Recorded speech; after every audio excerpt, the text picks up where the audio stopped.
Sejam todos bem-vindos à estreia da trilogia Pátria Educadora. Você está prestes a assistir a maior produção que já fizemos até aqui. E você precisa prestar muita atenção nessa introdução. Ela é fundamental para você saber o que está acontecendo. Milhões de crianças e jovens entregam mais de 15 anos das suas vidas para passar pelo sistema de ensino. E no final, mal conseguem ler e escrever. São considerados os piores alunos do mundo e somos condenados a viver em um país que não merece ser violento, pobre e atrasado. Pela profundidade do assunto e importância do tema, essa produção foi dividida em 3 filmes. O primeiro episódio é um compilado de milhares de anos que vai permitir conhecermos a origem das nossas ideias sobre o assunto e olharmos o problema com outros olhos. O segundo episódio vai demonstrar como a história mundial refletiu no Brasil e como construímos o nosso sistema educacional. Também é um episódio que vai contar de forma inédita a história do patrono da educação brasileira, Paulo Freire. E é no terceiro episódio que queremos todos vocês dispostos a compartilhar, nos ajudando a chegar no maior número de pessoas. É no terceiro episódio que vamos fazer uma denúncia contundente sobre a educação brasileira, mostrando como alfabetizamos nossos filhos, como esse dinheiro é gasto, quem são os responsáveis por tudo isso e o que estão prestes a fazer nos próximos anos se não fizermos nada. Estamos convictos de que o terceiro episódio é a maior denúncia já feita sobre a educação brasileira. O primeiro episódio você vai assistir hoje, o segundo sai amanhã e o terceiro nesta quarta-feira. Você está prestes a embarcar nessa jornada de conhecimento e essa introdução tem uma última etapa que é a mais importante. Todo esse trabalho custou muito caro. Mais de 2 milhões de reais foram investidos, com 20 pessoas trabalhando durante um ano, dia, noite e madrugada, para fazer essa trilogia. Todos vocês que nos assistem podem confiar na nossa independência. Nunca aceitamos 1 centavo do dinheiro público e também não ganhamos dinheiro com o YouTube. Tudo, absolutamente tudo que produzimos e oferecemos de graça só é possível por conta do financiamento dos nossos membros assinantes. São eles os responsáveis por já termos levado ideias, valores e sentimentos para a casa de pelo menos 10 milhões de brasileiros. E agora, é você quem vai decidir se estamos no início ou no final dessa jornada. Nós decidimos abrir o jogo com você. Nós temos uma meta muito importante para ser batida. Nós precisamos de 20 mil novos assinantes ativos para financiar as próximas produções desse ano que abordarão temas urgentes para o Brasil. A Brasil Paralelo não pode parar por conta dessa crise. Nesse exato momento, você está vendo o que está acontecendo na mídia. Nós temos muitos assuntos e precisamos tratar de forma urgente. E dessa vez, se você não nos apoiar, corremos o risco de não poder continuar. Não é jogada de marketing, estamos apenas sendo totalmente francos com você. Estamos lançando esses filmes de graça para a população e você agora precisa fazer a sua parte. E nós chegamos no preço mínimo que poderíamos chegar para que todos que gostam da Brasil Paralelo possam com apenas R$10 se tornarem membros assinantes. Esse é o valor que você precisa investir para aderir um novo plano de membresia da Brasil Paralelo, o Plano Patriota. R$10 não paga um ingresso no cinema, não paga uma mensalidade na Netflix. Você sabe que com R$10 não podemos comprar muita coisa. Mas com a Brasil Paralelo, R$10 podem mudar a cultura do Brasil.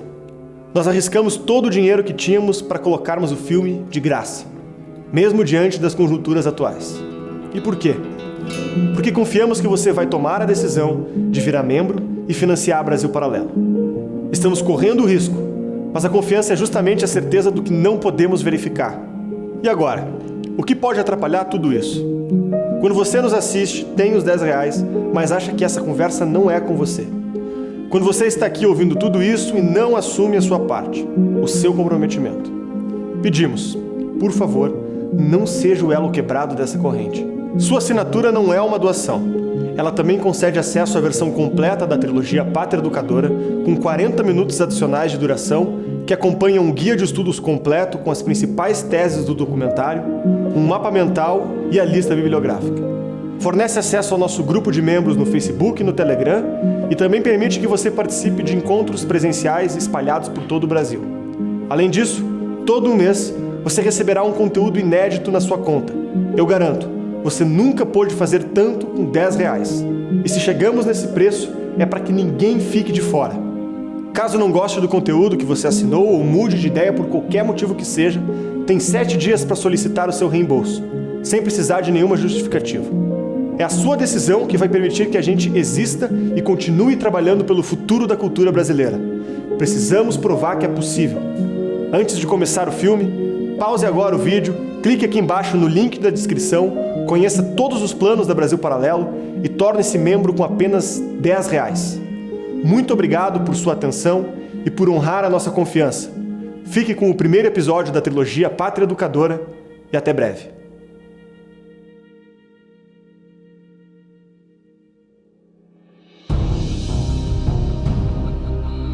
O sistema de avaliação educacional mais importante do mundo mostrou o Brasil estagnado há uma década entre os países com pior nível de aprendizado na educação básica. 4 em cada 10 estudantes brasileiros não conseguem aprender o básico, o mínimo. O Brasil aparece entre os países com o pior nível de aprendizado na educação básica. O Brasil não gasta pouco dinheiro com educação, gasta muito, gasta mais do que os países ricos. O Brasil também ficou bem abaixo da média, aqui no caso, atrás de todos os países avaliados na América do Sul.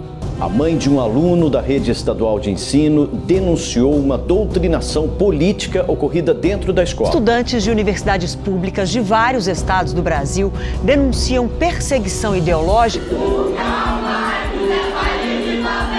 Gostaria agora de anunciar o novo lema do meu governo. Pátria Educadora. Pátria Educadora. Pátria Educadora. Pátria Educadora. Pátria Educadora. Pátria Educadora. Pátria Educadora. Pátria Educadora. Pátria Educadora. Pátria Educadora. Brasil, Pátria Educadora. Estamos dizendo que a educação será a prioridade das prioridades. Uma prática cidadã, um compromisso de ética e um sentimento republicano. A cartilha polêmica foi distribuída no IFRJ, um instituto de ensino médio. Aqui tem estudantes de até 13 anos de idade. Os investigadores entram no diretório de filosofia. Drogas são encontradas em bolsas e armários.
Não passarão!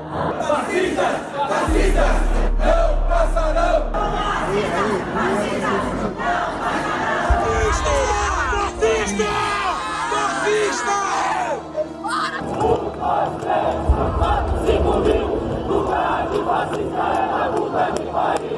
Contra o fascismo da fachada da Universidade Federal Fluminense em Niterói. Pouco antes do protesto no Rio, um incidente assustou quem assistia a uma aula pública sobre fascismo.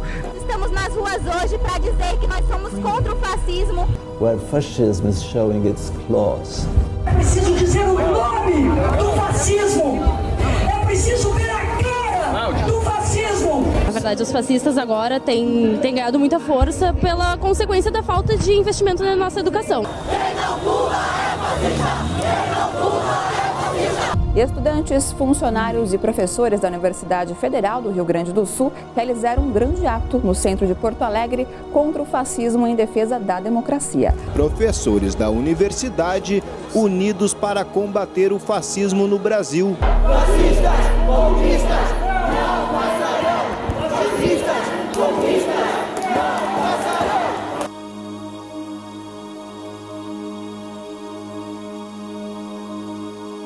Fascistas, fascistas, não passarão!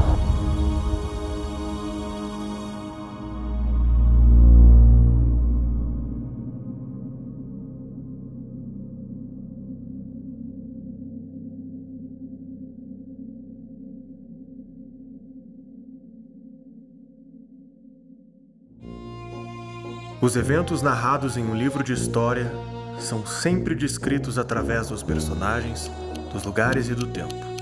Mas o que às vezes parece faltar é o contexto, o como e o porquê desses eventos terem acontecido. Por muitas vezes, as leis e ideias que regem as nossas vidas têm origens que desconhecemos. A educação obrigatória é uma das ideias que surgiram em um tempo distante, mas que afeta a vida de quase toda a população mundial. O Brasil não é uma exceção. A ideia de educação obrigatória virou lei no país desde a Constituição de 1934, e de lá para cá foi sendo expandida. A Lei de Diretrizes e Bases da Educação estabelece que é dever do Estado garantir a educação básica, obrigatória e gratuita, dos 4 aos 17 anos de idade. A mesma lei garante que os pais têm a obrigação de matricular as crianças assim que completarem 4 anos de idade. De outro lado, a educação compulsória também significa a obrigação do governo em atender a população com instituições de ensino previamente autorizadas para esta competência. Esse tipo de legislação cria uma série de outras leis acessórias para garantir o funcionamento desse sistema educacional, desde o ensino básico até a pós-graduação. Profissionais da área são previamente qualificados por um certificado aprovado pelo Estado. Grades curriculares, livros didáticos e orçamentos são definidos pelos políticos e organizações encarregadas. Se hoje em dia esse é o padrão da nossa sociedade, nem sempre foi assim. Conhecer a origem dessa história é o primeiro passo para debatermos a nossa educação.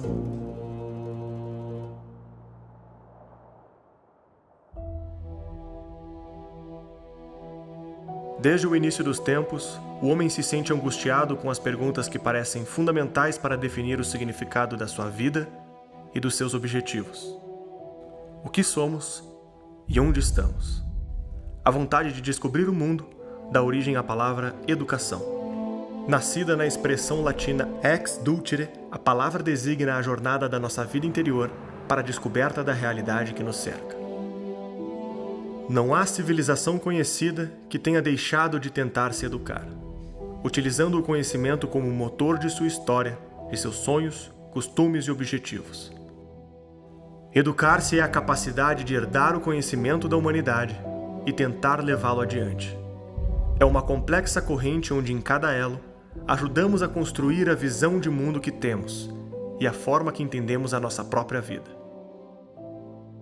Nos tempos antigos, a educação nasceu para buscarmos o que é a verdade. Pense nessa pergunta e no impacto que a resposta dela pode ter. O certo e o errado, o bem e o mal, os valores, os objetivos e os costumes de um povo estão ancorados na compreensão que a civilização tem dessa pergunta. A Grécia Antiga forjou seu nome na história por desenvolver algumas das primeiras formas de perseguir a ideia de verdade. Foi no começo da filosofia que metodificamos o nosso desejo de conhecer. Criamos as primeiras escolas, onde aqueles que eram tidos como os grandes sábios guiavam seus alunos para serem capazes de perseguir essa ousada ideia, reconhecer a verdade. Se você pegar na Grécia Antiga, boa parte dos aristocratas preferia confiar a educação da criança aos cuidados de um tutor.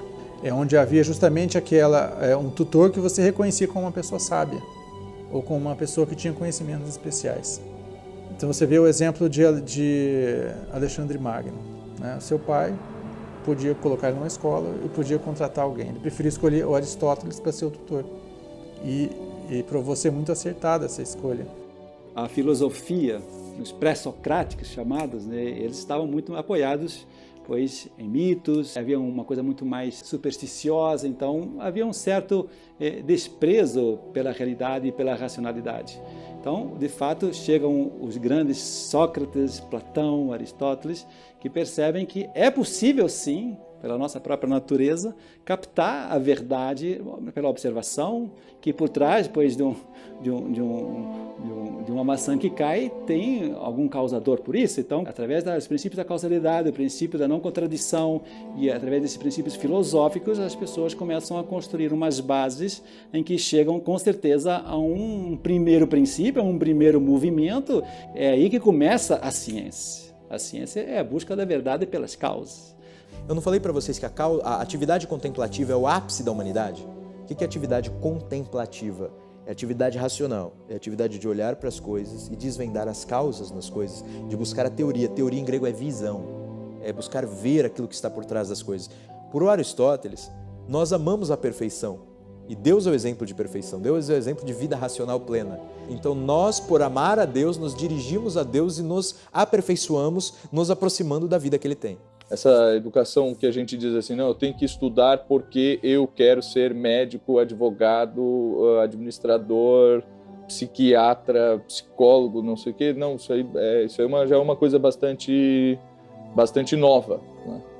As ciências e as artes, elas começam a se desenvolver desde a antiguidade porque aquilo era necessário para formar uma pessoa livre.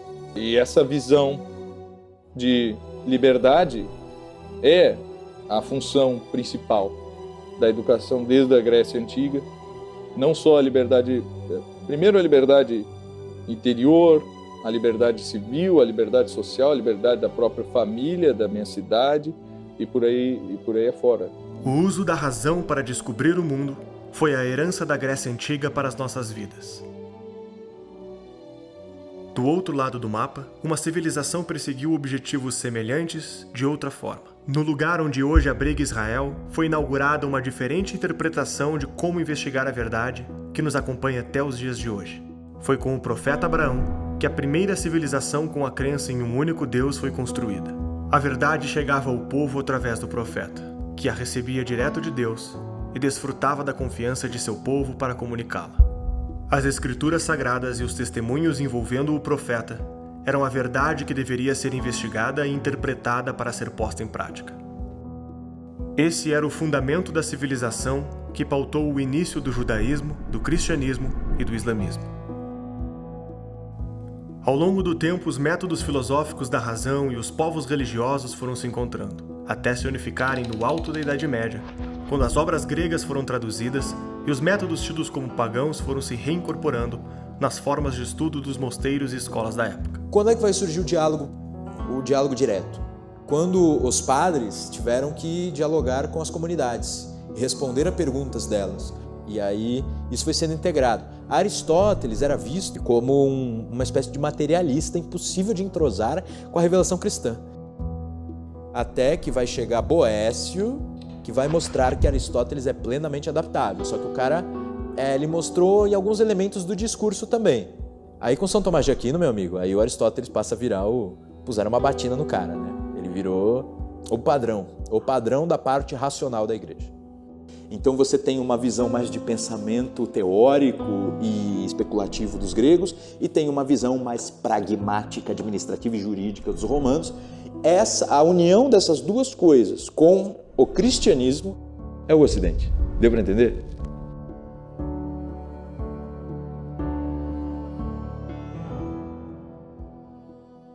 A busca pela verdade passou a ser o uso dos meios racionais para alcançar a melhor prática da vida boa anunciada pelo profeta. Foi nessa união que os métodos didáticos conhecidos como artes liberais foram desenvolvidos, um grupo de disciplinas para fornecer liberdade intelectual e espiritual para os indivíduos. As disciplinas eram divididas em 3 inferiores e 4 superiores. As inferiores eram gramática, para codificarmos o mundo que percebemos e comunicá-lo, dialética, para comparar as diferentes percepções e evoluir na busca pela verdade, e retórica, para expressarmos as nossas percepções e conclusões de forma persuasiva. As disciplinas superiores eram a arte de utilizar esse conhecimento nos aspectos externos ao homem, aritmética, para quantificarmos o mundo que conhecemos, geometria, para colocarmos as quantidades no espaço, a música, para encaixar os números no tempo, e a astronomia, para compreender a influência dos astros no espaço. Essa era a base lecionada nas instituições de ensino ocidentais que desenvolveram a civilização ao longo de um milênio inteiro, até o período cultural que costumamos dar o nome de Renascença.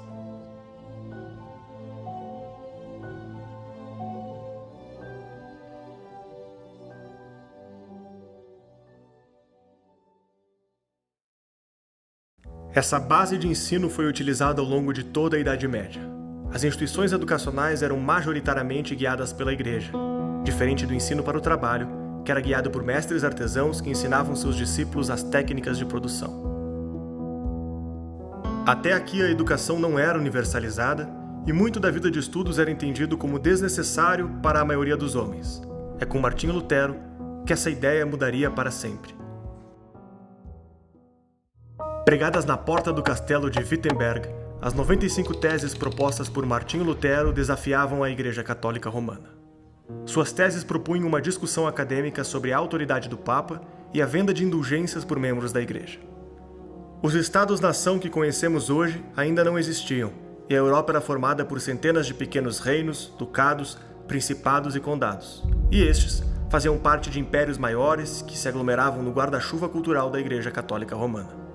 O único fio condutor e a unção de tudo isso era dado pela Igreja Católica. Era a única coisa que juntava todos esses povos diversos e que ungia os proprietários de terra, que eram os duques e os príncipes. Qual era a contraposição?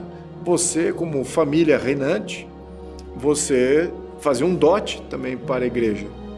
Você tinha que doar um filho para a igreja, ou fazer dotes materiais, ou também jurar proteção em situações de guerra, obedecer também uma série de normas e bulas que vinham do Papa.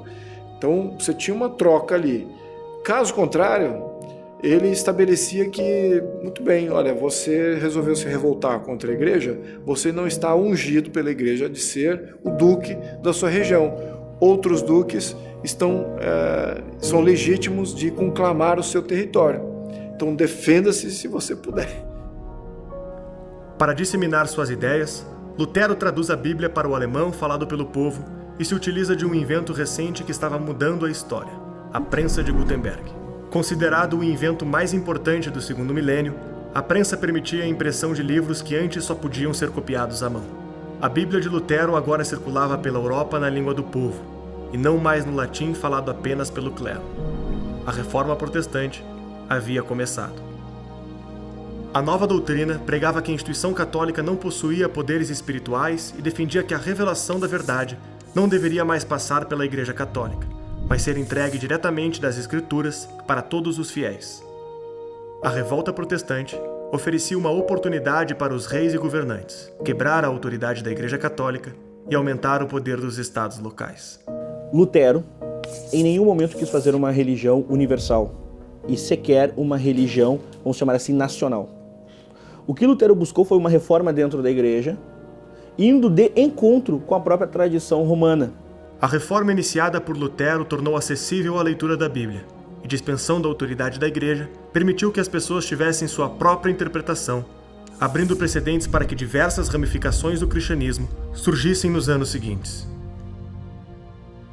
Agora, a influência da reforma, ela também não termina com Lutero, né? Aquilo é só o ponto inicial. Depois, os ventos da reforma se alastram principalmente até Genebra, né? Até Calvino, onde em 1554 ele funda a Academia de Genebra. Mas havia uma preocupação muito grande, tanto com a saúde espiritual, como também com a solidez educacional dos habitantes ali. Na busca de expandir as ideias protestantes, Lutero escreve uma carta para os governantes do Sacro Império Germânico, exigindo a criação de uma educação pública provida pelo Estado para progredir a reforma e disseminar a leitura da Bíblia sem o intermédio da Igreja.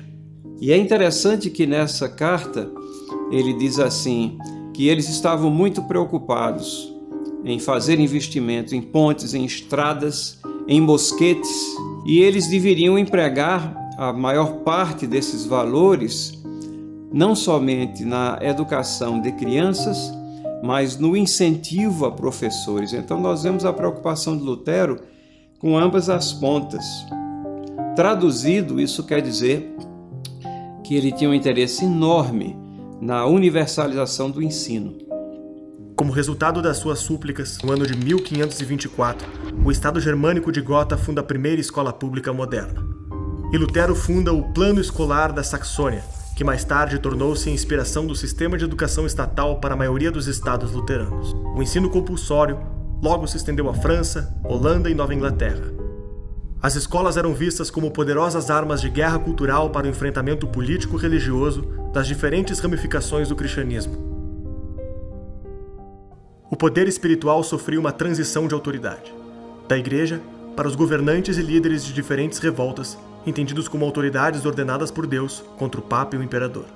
A consequência foi o conflito religioso que ficou conhecida como a Guerra dos 30 Anos. Com o término do enfrentamento, diversos governos estaduais se moveram para tornar obrigatório o comparecimento das crianças nas escolas, sob pena de multa e aprisionamento dos filhos. Foi o rei Frederico Guilherme da Prússia que inaugurou o primeiro sistema de educação nacional obrigatório da Europa, ordenando a frequência de todas as crianças nas escolas estatais. Quando você pega a Prússia, aí o negócio se transforma num ritmo, né? Ganha um ritmo industrial, se transforma em algo imenso. Então um professor tem que cuidar de dezenas e dezenas e dezenas de alunos, tem que dar conta de avaliações rigorosas. As escolas passam a fazer parte da política pública dos governos locais e a universalização do ensino começa a aparecer nas estratégias de governo.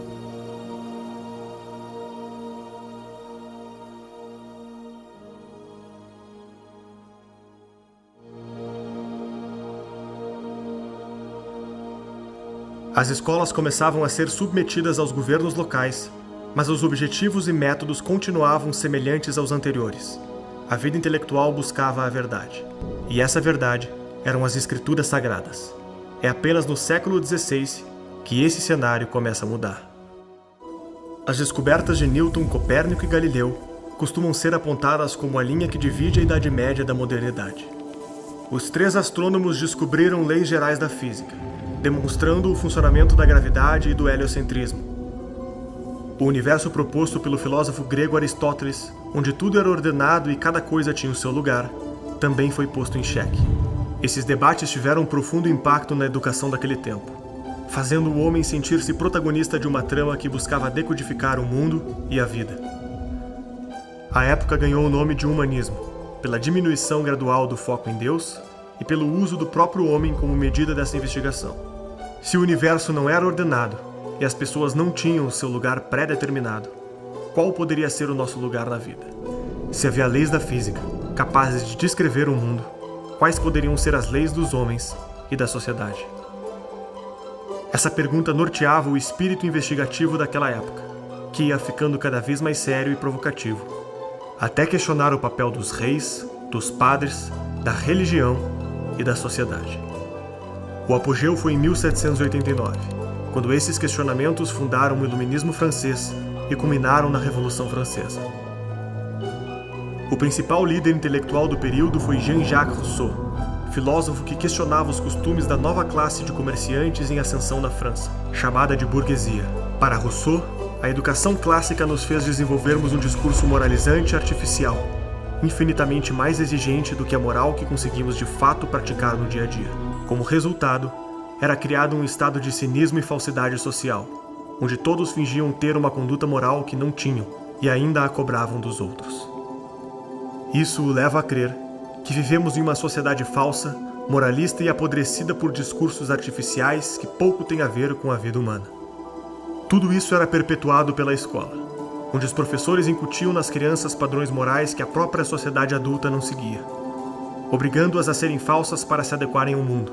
Daí a famosa frase: o homem nasce bom e a sociedade o corrompe.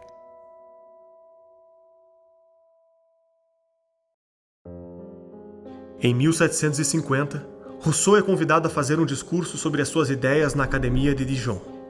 Lá propõe que a educação como fora feita, em vez de ajudar o desenvolvimento da humanidade, na verdade podia prejudicá-la. Para o pensador, a educação e as artes liberais só tinham reforçado a produção do discurso moralista que criou a falsidade social que denunciava. A provocação de Rousseau sobre a educação começa a ganhar força. O discurso torna-se premiado e o filósofo escreve um romance chamado Emílio, onde descreve como faria a educação de uma criança à vida adulta, até seu casamento com a sabedoria. Esse é o livro responsável por expandir a interpretação do conceito de infância e adolescência. Transformar a infância em uma classe tinha o intuito de protegê-las dos adultos, corrompidos pela sociedade burguesa e moralista. Se em vez de transmitirmos nosso conteúdo, nossos hábitos e nossas crenças, apenas incentivássemos as crianças com métodos lúdicos a serem livres pensadores, elas poderiam romper com a sociedade corrupta em que nasciam. Quando a Revolução Francesa aconteceu, essa mentalidade foi absorvida pelo Estado revolucionário, que radicalizou a posição de Rousseau. O próprio Robespierre, líder revolucionário e ditador francês, admitiu ter o livro de Rousseau na cabeceira de sua cama. A ditadura francesa estabeleceu a instrução obrigatória para todos na Constituição e submeteu todas as escolas, públicas ou privadas, ao comando do governo. Ninguém podia abrir uma escola ou ensinar em público sem a licença da universidade oficial. As escolas estavam obrigadas a ensinar de forma apologética as ideias de Rousseau e aos líderes do governo revolucionário.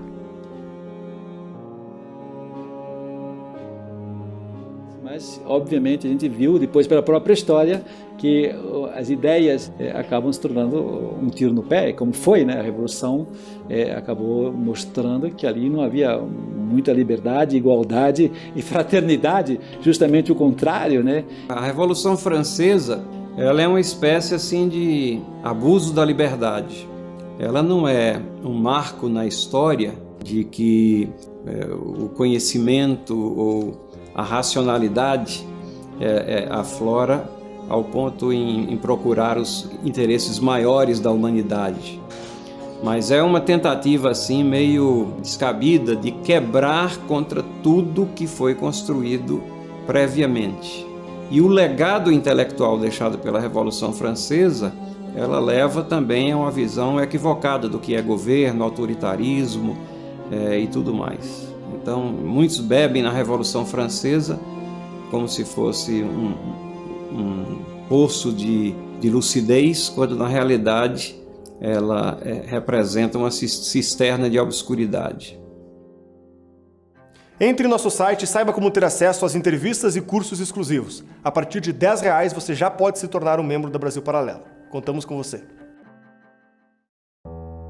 Com a educação delegada para as escolas e as escolas delegadas para o governo, os objetivos educacionais estavam sofrendo uma transformação. As universidades estavam cada vez mais na mão do Estado. O progresso e o desenvolvimento da ciência moderna ganhava espaço. A modernidade tinha inaugurado a relativização do conhecimento e dos sentidos. As descobertas nas ciências naturais levaram diversos pensadores a questionarem se o mundo que eles conheciam era mesmo como enxergavam. O tamanho do Sol, a distância dos astros no espaço e a invisibilidade dos átomos que constituem o mundo. Todas essas descobertas provocavam o conhecimento do ser humano. Será que nossos sentidos e percepções dão conta da tarefa de saber o que é verdade? René Descartes chegou a afirmar que a dúvida era a única substância pensante que podíamos confiar. Todo o resto, sentidos e percepções, poderiam nos enganar. David Hume disse que não temos nenhuma evidência de que há um eu pensante e que tudo seria matéria de fé. Toda essa herança de pensamento vai causar profunda impressão no filósofo Immanuel Kant. Kant viu um paradoxo entre estudar as descobertas da física de Newton e afirmar que o conhecimento racional é impossível. Se Hume tem razão, como é possível a física de Newton? Se uma coisa é impossível, como ela aconteceu? Kant tinha a teoria de que tudo o que nós conhecemos é, de certo modo, uma projeção da nossa estrutura cognitiva. Hoje diríamos do nosso cérebro, né? Então, nós temos certos esquemas inatos que delimitam tudo que nós podemos conhecer.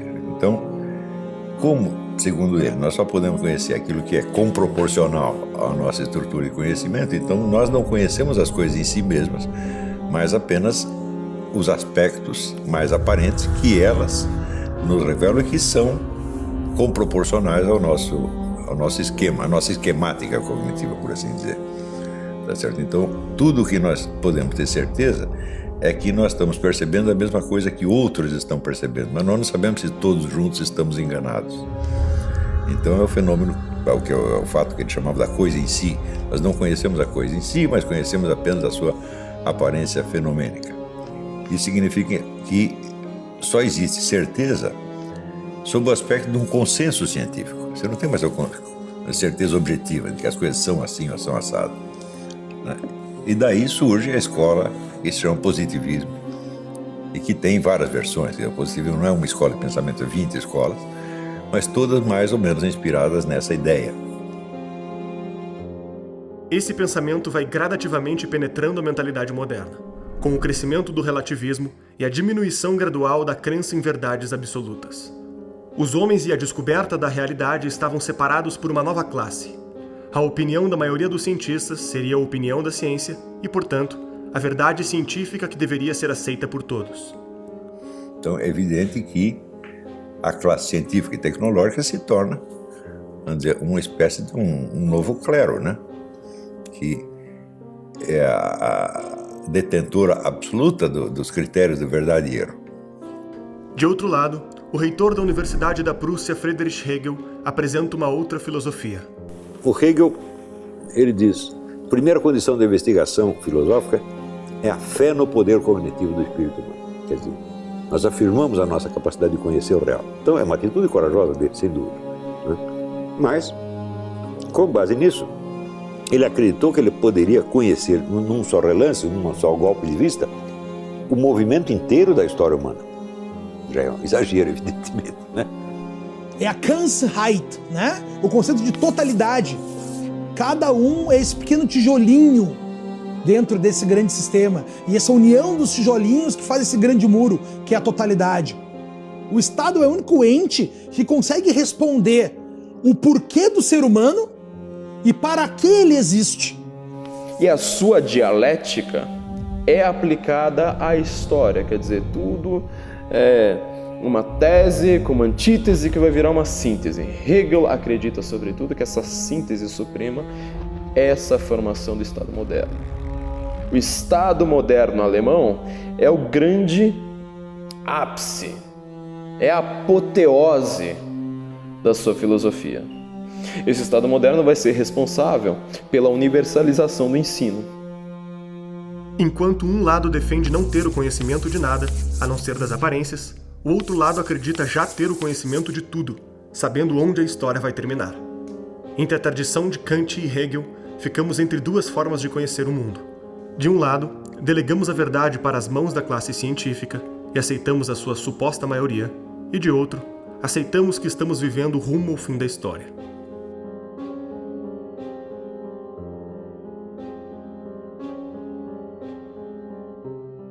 O Estado alemão começa a usar fundos públicos para financiar diversas teses de mestrado e doutorado sobre a filosofia de Hegel.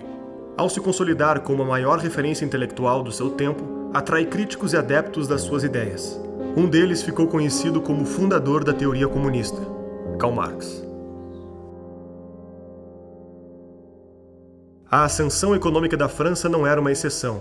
Grande parte da Europa vivia um momento de prosperidade, impulsionado pela Revolução Industrial.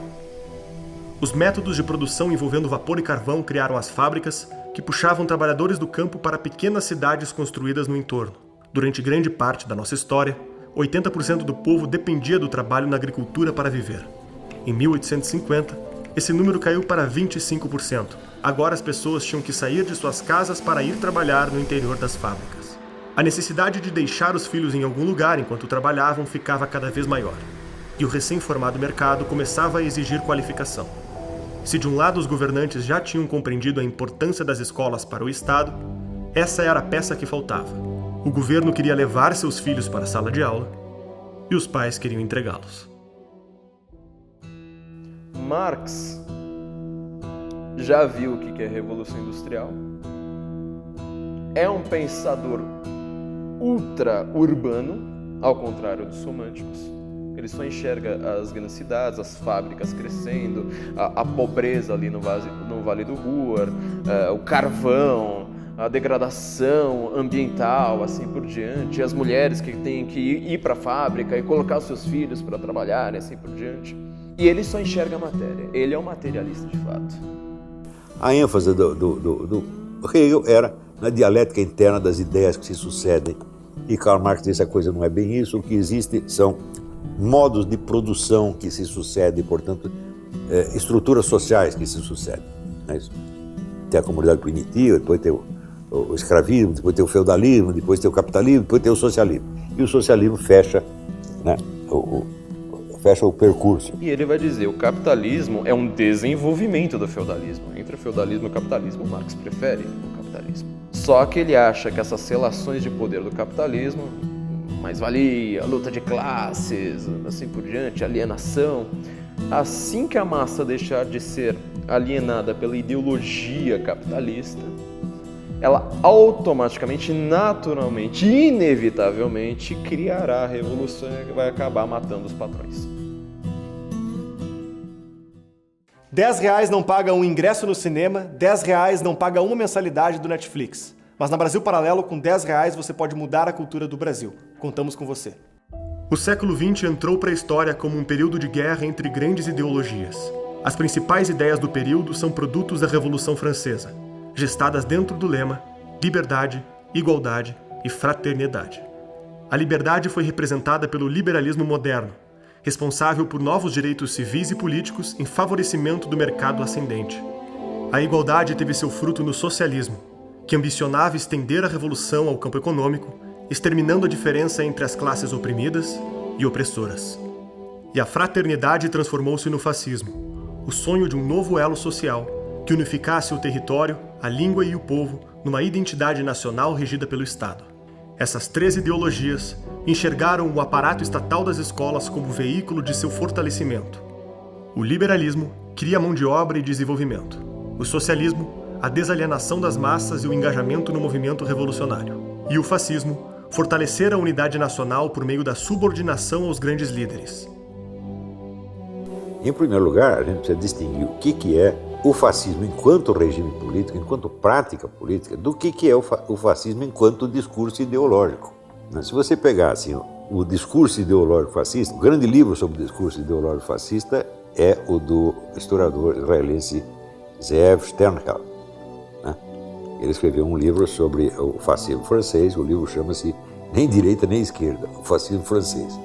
Então, só para você ver como a coisa é meio complicada, né? Então, ele estuda o fascismo não como regime, mas apenas como discurso ideológico. Então, enquanto discurso ideológico, o fascismo aparece numa corrente que nós podemos dizer que é anti-iluminista. Uma corrente um pouco romantista, anti-iluminista. Remonta, então, ao começo do século XIX, prezando, então, as identidades nacionais, as tradições nacionais, as línguas nacionais, etc. Começou assim o negócio, certo? Mas o que isso tem a ver com o regime fascista? Absolutamente nada. Porque o regime fascista, ele não surge desta fonte ideológica. Ele surge, como eu já disse, de uma cisão dentro do movimento revolucionário, né? Onde vários teóricos fascistas, que depois ficaram famosos como teóricos fascistas, como Enrico Corradini, levantaram o problema de se a classe social proletária podia ser o agente da Revolução Mundial. E chegaram à conclusão de que ela não podia. Por quê? Porque não existe proletário mundial, só existe proletário nacional. Quer dizer, a condição do proletário é definida pela condição econômica nacional. E se o sujeito proletário sai de um país, ele não vai ser necessariamente um proletário no vizinho, ele vai ser um lumpenproletário, vai chegar lá como mendigo. Para ele conseguir se encaixar no proletariado de uma outra nação é um osso, né? Então, não há uma identidade internacional do proletariado, só a identidade nacional. Então, eles diziam que o agente da revolução não é a classe social, mas a nação. Então, a luta não é entre proletários e burgueses, mas entre nações proletárias e nações burguesas. Ora, quem assumiu essa postura foi o movimento comunista. A partir do fim da Segunda Guerra, todo o movimento terceiro-mundista, criado por Stalin, usou exatamente esse discurso. São as nações pobres contra as nações ricas. Mas toda a ideia do fascismo, do nacionalsocialismo, das falanges, de todos esses movimentos fascistas, era a ideia da classe trabalhadora se unir nacionalmente, criar um Estado extremamente eficiente, nacionalizar propriedades, nacionalizar indústrias, nacionalizar um plano de educação, a educação como libertadora, porque é ela que vai fazer a classe trabalhadora se libertar daquela alienação marxista, da ideologia, da propriedade. Não, agora com educação, ao invés de você querer simplesmente consumir, você vai ter a ideia revolucionária de fato, você vai começar a ter uma organização de trabalhadores, uma organização política através da educação contra a economia. Então, isto é uma política fascista. Isto determinou não só toda a estratégia do fascismo, mas determinou a estratégia do comunismo também. O fascismo, embora se colocando como antagonista em relação ao iluminismo, na prática política ele seguiu a mesma estratégia do iluminismo, que é, vamos dizer, a de concentrar poder na administração estatal. Isso o iluminismo é a vitória da razão, da ciência, etc., contra a irracionalidade, porque nós temos que racionalizar a sociedade. A sociedade racionalizada tem que ser uma sociedade administrada. Administrada por quê? Porque está no poder, portanto, pelo Estado. Então, a política estatizante foi a mesma no fascismo e no comunismo. Tá certo? E estatizante e racionalizante. E aí tu vê todos esses pensadores de esquerda começam a te ofender daquilo que eles são. Quando Pedro fala de Paulo, eu sei mais sobre Pedro do que Paulo. Apontam nos outros os erros que eu tenho em mim. E aí começa a entrar essa questão do fascismo em toda a linguagem. No Brasil, todos os nomes de correntes ideológicas são usados assim como eufemismos para encobrir meras antipatias ou meros desejos ou meras disputas de grupinhos. Os rótulos ideológicos também são usados apenas como armas de propaganda. Você rotula o sujeito de uma coisa que lhe parece feia, não é isso? Mas que evidentemente não define o cara. Com relação à palavra fascismo, o negócio pior ainda. Naquele momento, George Bernard Shaw, o grande socialista fabiano, ele elogia Benito Mussolini e ele é cobrado pelos próprios socialistas ingleses. E ele fala, não, esse cara ele está industrializando a Itália. Os grandes socialistas da época, até Lenin, enxergam em Mussolini o grande nome do socialismo. Eles consideram, inclusive, que o fascismo é uma nova fase do socialismo. Que coisa incrível, né? O Gentile, que era o filósofo do regime fascista, e o Antônio Gramsci, que era o filósofo comunista, estava na cadeia, os dois poderiam ter usado a mesma expressão, a terrestrialização absoluta do pensamento, quer dizer, a destruição de toda a metafísica possível. Não é isso? E, em lugar da metafísica, você tem o quê? A racionalidade do Estado, seja o Estado socialista, o Estado fascista, que no fim são a mesma coisa. Não é coincidência que a esquerda brasileira, o modelo, o ídolo dela seja Getúlio Vargas. Né? O Lula vive dizendo que o modelo dele foi o Getúlio Vargas. Então o que é? Um fascista, evidentemente.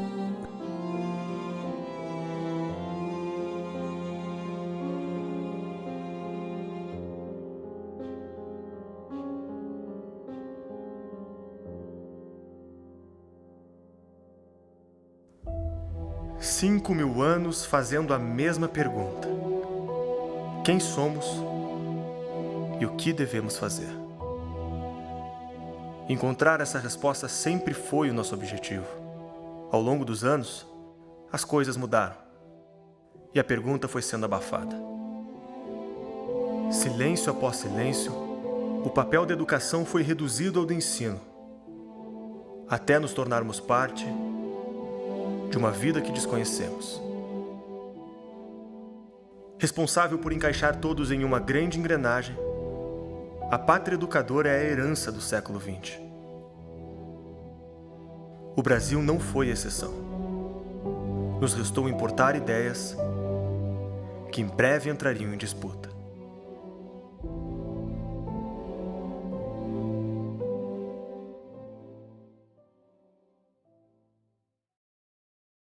Espero que você tenha gostado do filme. E não esqueça de assistir o segundo episódio, Pelas Barbas do Profeta. Lembrando, Assista a versão completa e livre de propaganda com mais de 40 minutos de conteúdo extra. Basta se tornar um membro patriota da Brasil Paralelo. Para produzir a série que você está assistindo agora, foi necessário investir mais de R$2 milhões, o trabalho árduo de mais de 20 pessoas durante um ano. Você assistiu de graça porque queremos chegar no maior número de pessoas possível. E temos a confiança de que uma pessoa como você, que assistiu o conteúdo até o final, está consciente do assunto e pode investir em cultura. Nós contamos e precisamos de você. Clique no link da descrição desse vídeo e conheça os planos da Brasil Paralelo. Torne-se membro a partir de R$10 e tenha acesso ao nosso conteúdo exclusivo. Até breve.